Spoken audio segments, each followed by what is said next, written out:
Il existe des femmes qui ne cherchent pas à aimer, mais à conquérir. Elles ne demandent pas la tendresse.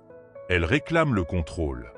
Elles ne t'offrent pas leur cœur, mais testent ta solidité, ton instinct, ta vulnérabilité. Et si tu ne sais pas les reconnaître, elles te dévoreront doucement, avec élégance. Ce n'est pas une question de beauté, ni même de manipulation visible. C'est plus subtil, plus ancien, plus animal. Machiavel l'avait compris. Derrière le charme, il y a parfois une stratégie. Derrière l'écoute, une attente. Derrière le regard, une guerre invisible. Aujourd'hui, je vais te révéler ce que peu de philosophes osent dire. Comment reconnaître, à la manière de Machiavel, les signes d'une femme dont la présence est un piège déguisé en promesse. Abonne-toi maintenant et reste jusqu'à la fin, parce qu'une vérité t'attend. Une vérité que beaucoup refusent d'admettre, mais que tu ne pourras plus ignorer. Niccolò Machiavel n'était pas un théoricien du pouvoir pour le plaisir de dominer. Il était un observateur aigu des comportements humains, un chirurgien de l'âme politique, mais aussi un lecteur du cœur humain dans ce qu'il a de plus stratégique.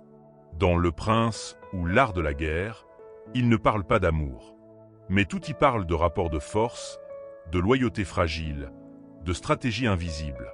Il savait que l'apparence ment, que derrière chaque sourire peut se cacher une volonté de contrôle.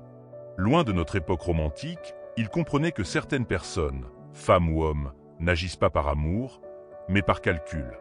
Ou pire, par besoin d'exister à travers la domination. Ce savoir dérange. Il a été maquillé, censuré, moqué, car il montre une chose que l'on préfère ignorer. Même l'amour peut être un théâtre de guerre silencieuse. Et ce théâtre, Machiavel le voyait clair. Il faut comprendre une chose essentielle. Une femme dangereuse, selon Machiavel, n'est pas forcément malveillante. Elle est puissante. Et tout ce qui est puissant peut fasciner ou consumer. Ce qu'il redoutait n'était pas la femme passionnée, ni même celle qui aime avec intensité. Ce qu'il identifiait, c'était la femme dont la présence devient une épreuve pour ton discernement. Celle qui, par sa beauté ou son mystère, par sa douceur ou sa souffrance, capte ton attention pour ensuite en faire une arme. Pas consciemment, toujours, mais efficacement, presque naturellement. Machiavel l'aurait dit autrement, ce que tu ne maîtrises pas te gouverne. Et il aurait ajouté, celui qui est charmé sans vigilance se condamne sans bruit. Il avait compris que l'amour déséquilibré surtout, peut devenir une arène où l'homme se trahit lui-même pour une illusion de chaleur, une promesse de complétude. Et la femme dangereuse dans ce jeu-là n'a même pas besoin d'agir. Elle laisse faire. Elle te regarde tomber amoureux d'une idée que tu as projetée sur elle, et pendant que tu t'éloignes de toi, elle reste intacte. Mais quels sont les signes? Comment savoir? Comment Machiavel aurait-il distingué la femme qui inspire de celle qui dévore? La première chose, c'est l'instabilité émotionnelle maquillée en intensité. Une femme dangereuse crée du drame pour créer du lien. Elle transforme les petites blessures en grands orages, pour ensuite offrir l'apaisement comme une récompense. Ce cycle n'est pas une coïncidence. C'est un levier. Elle devient indispensable parce qu'elle devient la seule à pouvoir calmer ce qu'elle-même provoque. Tu ne tombes pas amoureux d'elle. Tu tombes dépendant du soulagement qu'elle t'offre après t'avoir déséquilibré. Partage ton expérience dans les commentaires. As-tu déjà senti qu'une femme te faisait perdre le contrôle sans comprendre pourquoi? Ensuite vient l'ambiguïté contrôlée. La femme dangereuse n'est jamais claire. Elle t'envoie des signaux contradictoires. Tendresse un jour, distance le lendemain. Admiration un instant, mais critique subtile ensuite. Tu crois que c'est de ta faute.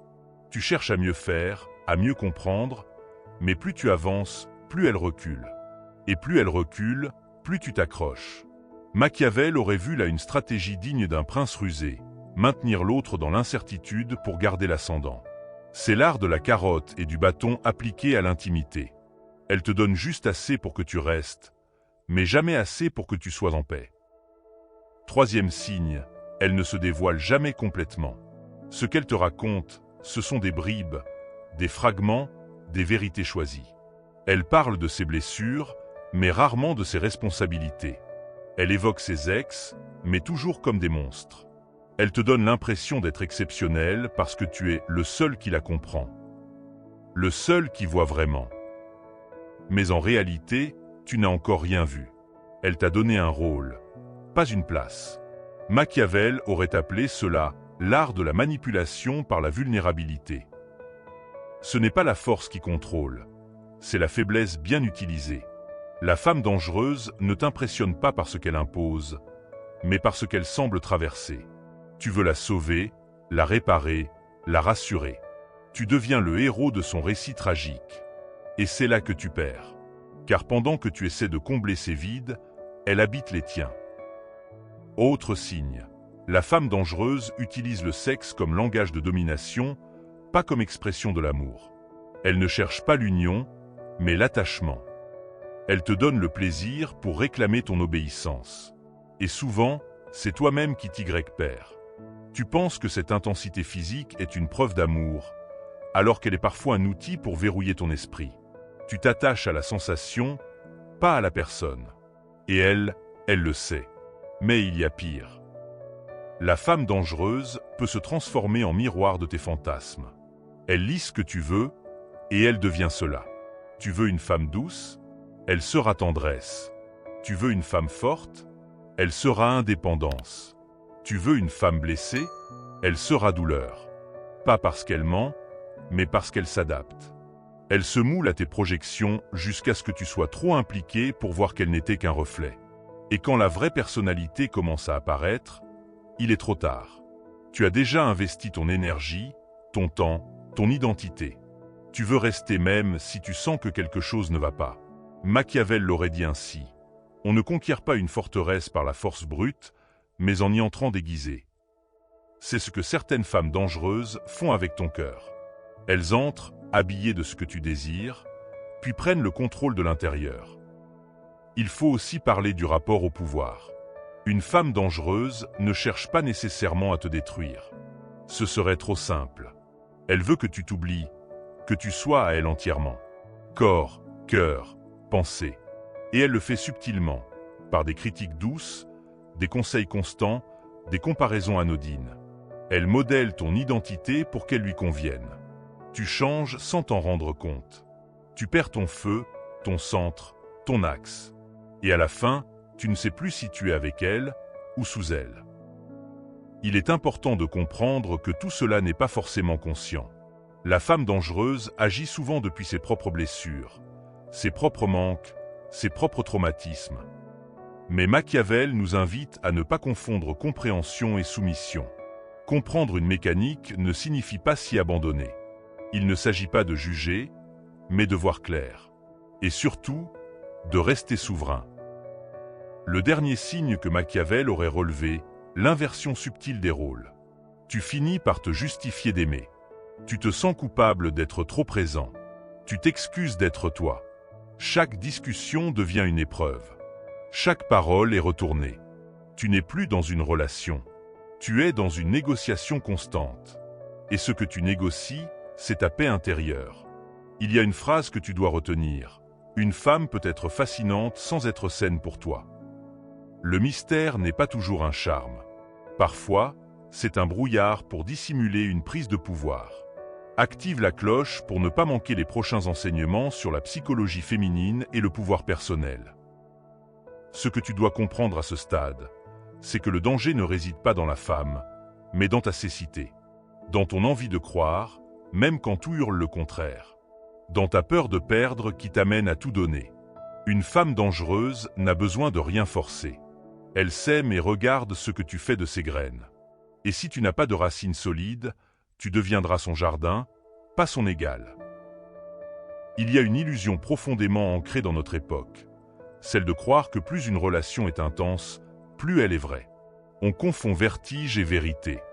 Mais ce que Machiavel aurait dit, et que peu veulent entendre, c'est que l'intensité est aussi une arme.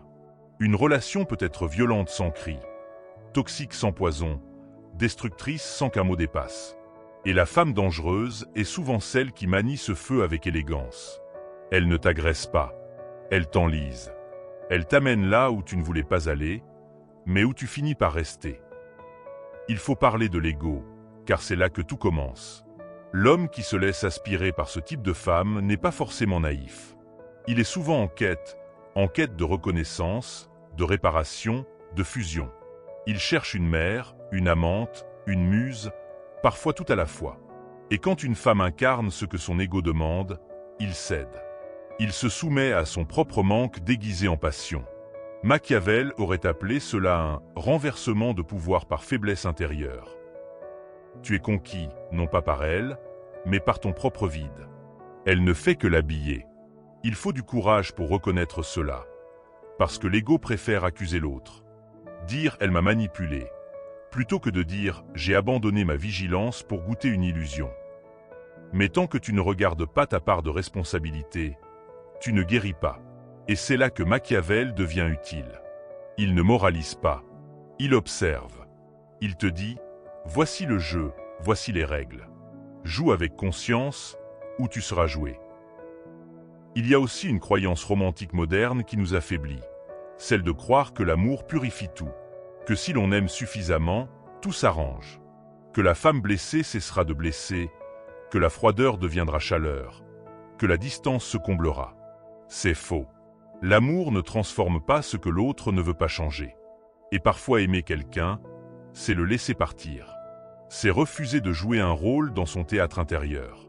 La femme dangereuse ne cherche pas toujours à blesser, elle cherche à exister.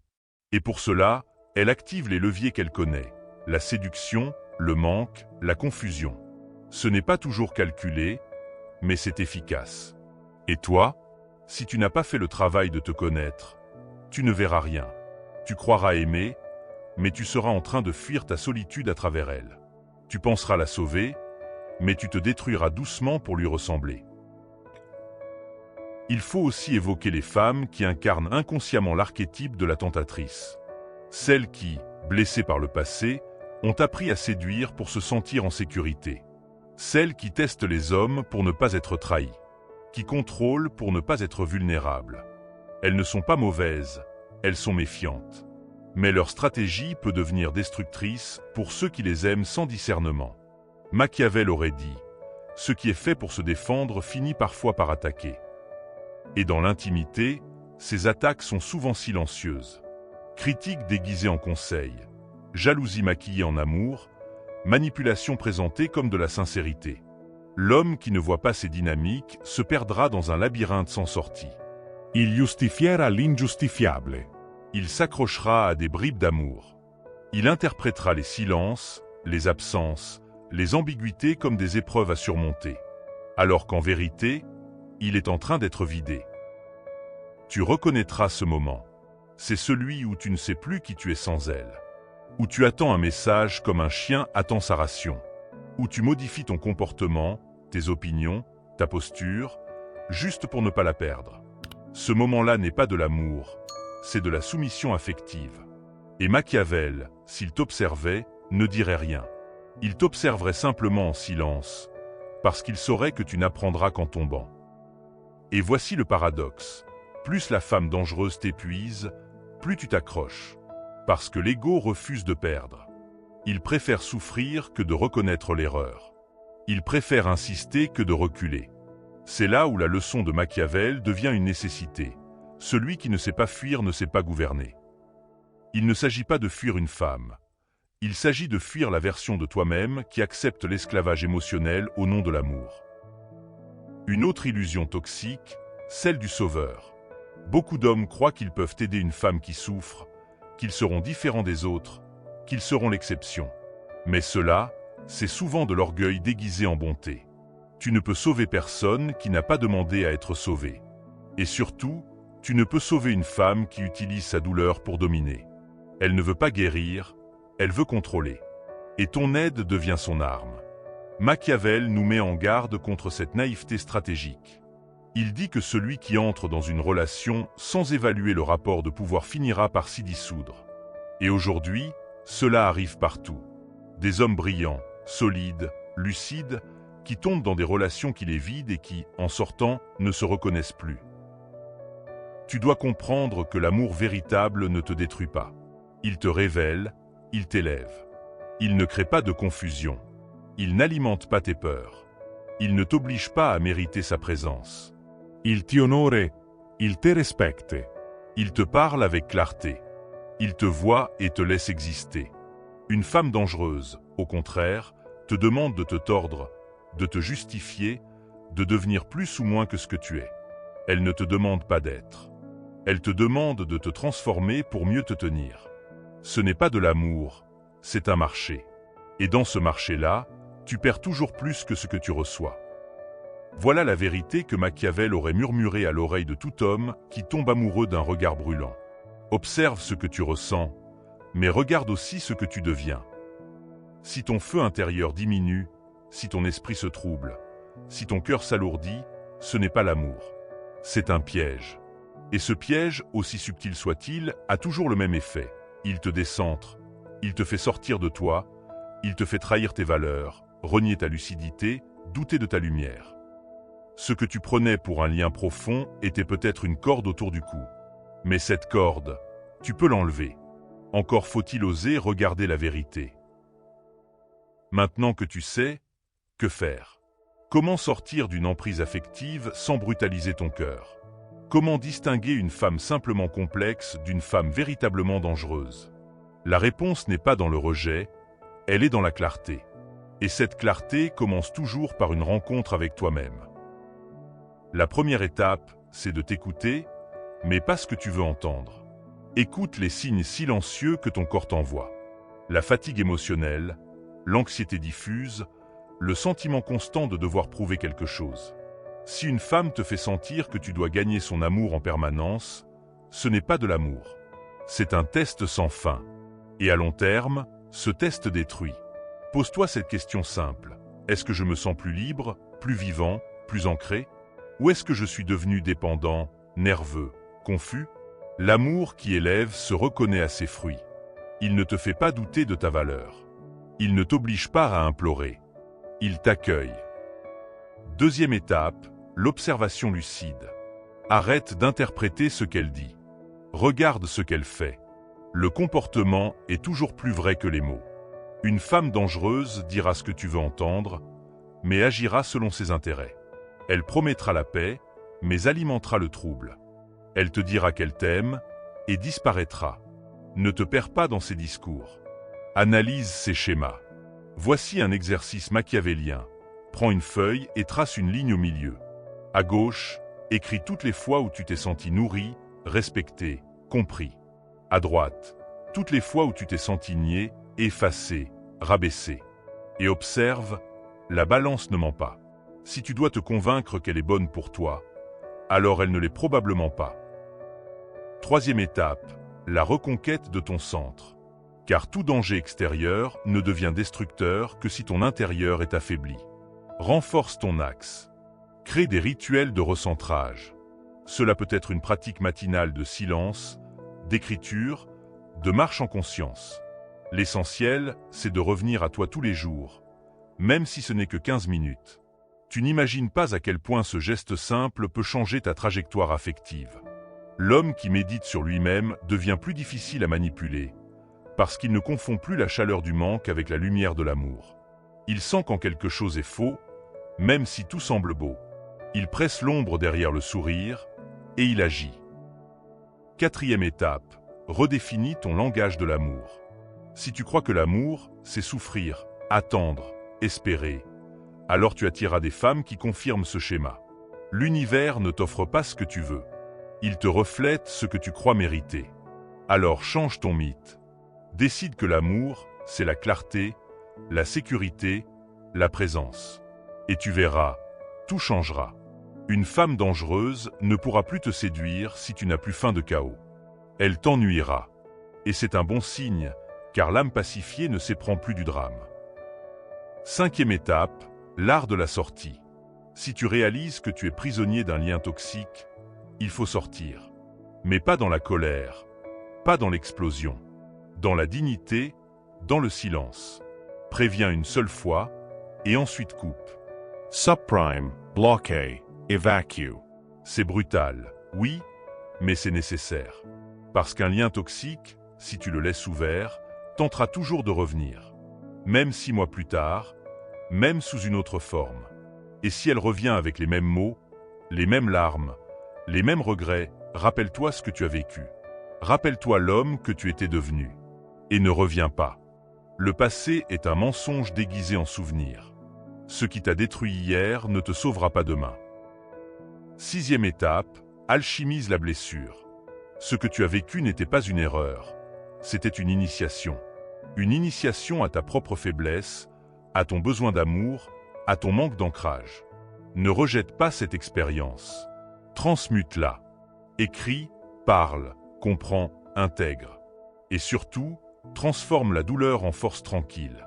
Car le but n'est pas de devenir méfiant, c'est de devenir lucide. Le but n'est pas de rejeter les femmes, c'est d'apprendre à voir, à sentir, à choisir. Non pas depuis ton vide, mais depuis ta paix. Tu peux aimer. Tu dois aimer. Mais pas n'importe qui. Et surtout pas au prix de toi-même. Souviens-toi, une femme qui t'aime vraiment ne te fera jamais douter de ta lumière. Elle te reconnaîtra, te respectera et marchera à tes côtés. Pas devant, pas derrière, à côté. Et si tu ne la trouves pas aujourd'hui, reste seul. La solitude lucide vaut mieux que la relation qui t'éteint. Machiavel l'aurait dit autrement, mais le sens aurait été le même. Gouverne ton cœur comme un royaume. Protège-le, renforce-le, et n'offre ses clés qu'à celle qui saura y entrer sans tout détruire. Tu sais maintenant ce que peu veulent entendre. Que certaines femmes ne sont pas là pour aimer, mais pour tester ta solidité. Qu'elles n'ont pas besoin de te détruire directement. Il leur suffit que tu t'oublies toi-même. Et que tant que tu ne vois pas clair en toi, tu ne verras pas clair en elles. Mais rappelle-toi, le danger n'est jamais vraiment à l'extérieur. Il commence toujours par un aveuglement intérieur, un refus de voir, une volonté de croire malgré les signes. C'est là que tu t'égares. C'est là que tu tombes. Pas à cause d'elle, mais parce que tu as voulu que ce soit de l'amour, alors que ce n'était qu'une illusion. Alors, si tu ne devais retenir qu'une seule chose, retiens ceci. Ce n'est pas l'intensité d'une relation qui prouve sa valeur. C'est sa capacité à te révéler sans te consumer, à t'élever sans t'effacer. L'amour véritable n'exige jamais que tu trahisses ton axe. Il s'aligne avec lui. Et parfois, le plus grand acte d'amour que tu puisses poser, c'est de partir en silence, en paix, et de reconstruire lentement, profondément, de redevenir un homme libre, un homme conscient, un homme qui ne court plus après l'ombre d'un feu qui brûle, mais qui marche vers une lumière intérieure qui éclaire sans détruire. Si ce message t'a parlé, si tu t'es reconnu dans ces mots, alors commande ces 2 mots, lucidité et liberté. Écris-les dans les commentaires pour honorer ce chemin de conscience que tu viens de parcourir. C'est là que tout commence. Pas dans la passion, pas dans la vengeance, mais dans la clarté. Et souviens-toi, l'homme qui voit clair n'est plus jamais l'esclave de ses désirs.